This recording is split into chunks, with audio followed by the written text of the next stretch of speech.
आज जब रंगीला मजदूरी करके घर पर लौटा तो द्वार पर लाला भंवर लाल को देखकर चौंक गया। लाला के साथ उनका एक लठेत भी था। लठेत ने रंगीला की गाय को अपने कब्जे में ले लिया था। सेठ जी, ये क्या कह रहे हैं? मेरी कामधेनु गाय को मत ले जाइए, मैं आपके रुपए जल्द ही लौटा दूंगा। रुपए लौटा दूंगा यही तो कहते रहते हो। अब जब रुपए लौटाओगे तब मैं गाय के बारे में सोचूंगा। गाय को ब्याज में एवज में ले जा रहा हूँ, मूलधन अभी बाकी है। सेठ जी, मैं मूलधन से कई गुना अब तक ब्याज लौटा चुका हूँ, फिर भी मूलधन बना हुआ है। मेरी पत्नी के देहांत हो जाने के कारण मैं मुश्किल में फंस गया। मेरी मजबूरी का फायदा मत उठाइए, मैं आपके हाथ जोड़ता हूँ। मुझे उन सब बातों से कुछ भी लेना देना नहीं है, मुझे मेरा रुपया चाहिए। मूलधन कब लौटाओगे? 4 दिन की मोहलत दे रहा हूँ। अगर 4 दिन में मेरी रुपया वापस नहीं मिला तो उसके पूरे जिम्मेदार तुम होगे। जालिम लाला रंगीला की गाय को जबरदस्ती लेकर चला गया और असहाय रंगीला देखता रह गया।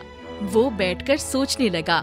धर्म पत्नी का स्वर्गवास पहले ही हो गया था। वो बीमार होने के बावजूद मजबूर होकर मजदूरी कर रहा था। गाय भी चली गई। सबसे बड़ी मार गरीबी की मार होती है। गरीबी ही बदनसीबी को जन्म देती है। रात हो गई और जोरदार तूफान आ गया। हवा इतनी तेज चली कि रंगीला के घर का छप्पर ही उड़ गया। सर से छत चली गई और उसी समय जोरदार मूसलाधार पानी बरसने लगा। मुसीबत आई भी तो चारों तरफ से आई। बदनसीबी का ये आलम देखिए कि उसे अपने ही घर से बाहर भागना पड़ा। उसे एक पेड़ के नीचे बैठकर रात गुजारनी पड़ी।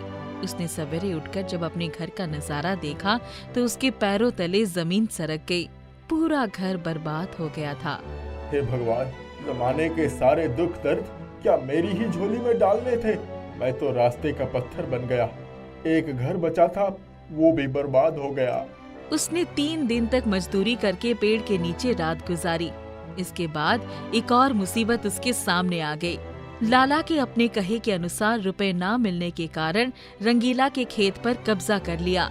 रही सही जमीन भी जाती रही। अब रंगीला पूरी तरह बर्बाद हो चुका था। उसे ऐसा लगा कि अब जिंदगी में कुछ भी नहीं बचा। उस दिन उसने काम भी नहीं किया और भोजन के लिए कुछ ना मिलने के कारण खाली पेट घूमता रह गया। वो पूरी तरह से टूट चुका था। अब जी कर भी क्या करूँगा? इस जिंदगी से मौत ज्यादा अच्छी है। इतना कहकर रंगीला पहाड़ी की तरफ चल पड़ा। वो पहाड़ पर धीरे धीरे चढ़ता चला गया।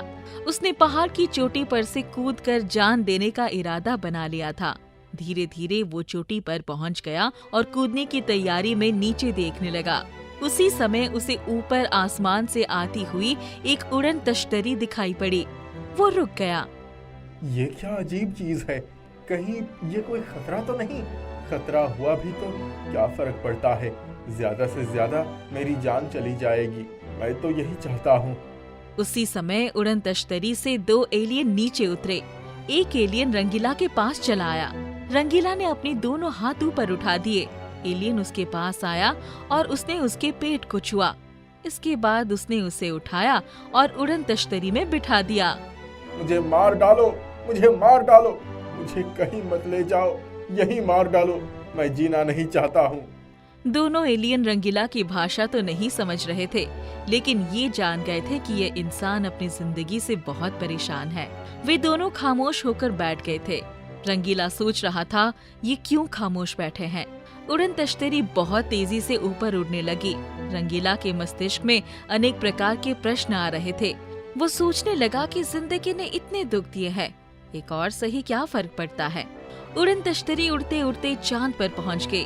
दोनों एलियन ने रंगीला को विशेष कपड़े पहनाने के लिए दिए। उसे खाने के लिए अच्छे अच्छे पकवान दिए। वो भूख से परेशान था, इसलिए बिना कुछ कहे खाने लगा। वो पकवान बहुत स्वादिष्ट थे। उसे पानी भी पिलाया गया, वो भी बड़े स्वादिष्ट थे। एलियन भाई, कहीं ऐसा तो नहीं कि मुझे कुर्बानी का बकरा बनाया जा रहा है? मारने के पहले पकवान खिलाया जा रहा है? उसे लेकर वे चांद की धरती पर उतर गए। रंगीला को अलग अलग अनुभव हो रहा था। चांद पर जमीन तो थी, लेकिन अपने पृथ्वी से कुछ अलग थी। दूर दूर तक किसी जीव का नामो निशान भी नहीं था। गड्ढे और टील थे, लेकिन कहीं पानी नहीं दिख रहा था। वो दोनों एलियन उसे लेकर काफी देर तक चांद पर घूमते रह गए। उनके पास एक कैमरा जैसी चीज थी, उससे वे कई तस्वीरें ले रहे थे। उन्होंने रंगीला की भी तस्वीर ली। वे दोनों बहुत खुश नजर आ रहे थे। कुछ देर के बाद दोनों एलियन ने रंगीला को फिर से उड़न तश्तरी पर बिठाया और उड़न तश्तरी उड़ने लगी। इस बार वो नीचे जा रही थी। रंगीला सोच में पड़ गया कि अब कहाँ जाना है। ये लोग क्या मुझे सैर कराने के लिए लेकर आए थे? कुछ देर के बाद तेज रोशनी के साथ वे लोग धरती पर पहुंच गए। एक एलियन ने रंगीला को एक काली से थैली दी और हाथ मिलाया तो रंगीला खुश हो गया। उसे लगा कोई तो है जो उसकी इज्जत करता है, इंसान न सही एलियन ही सही। उन दोनों ने रंगीला को हाथ दिखाया और वो उड़न तश्तरी की तरफ चले गए। वो उसमें बैठे और उड़न तश्तरी चली। रंगीला ने सोचा कि उन्होंने काली थैली में उसे रात के समय के लिए खाने के सामान दिए हैं। उसने थैली खोली तो उसके अंदर एक और थैली थी। खाने की खुशबू नहीं आ रही थी। उसने ध्यान से देखा तो आंखें चौंधिया गई। अंदर हीरे, मोती और सोना था। वो खुशी से पागल हो गया। वो जान गया कि उन रत्नों की कीमत बहुत अधिक थी। वो सारे रत्न उसकी जिंदगी बदलने की शक्ति रखते हैं। रंगीला ने कुछ सोना बेचकर रुपए अर्जित किए और अपने घर की छत सही करवाई। अपनी जरूरत के सारे सामान लिए।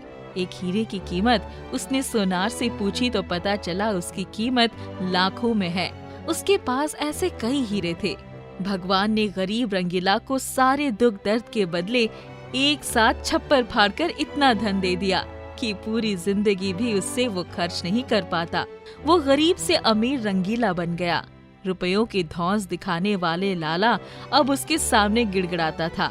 रंगीला ने गरीबों का कल्याण किया और जरूरतमंदों की बहुत सहायता की। 2 एलियन उसके लिए फरिश्ते बनकर आए थे। अब रंगीला ने बहुत बड़ा व्यापार शुरू करके पूरे गांव के लोगों को रोजगार दिया और उनके जीवन को सुंदर बना दिया। रंगीला का विवाह हो गया और उसका जीवन पूरी तरह से सुखमय बीतने लगा।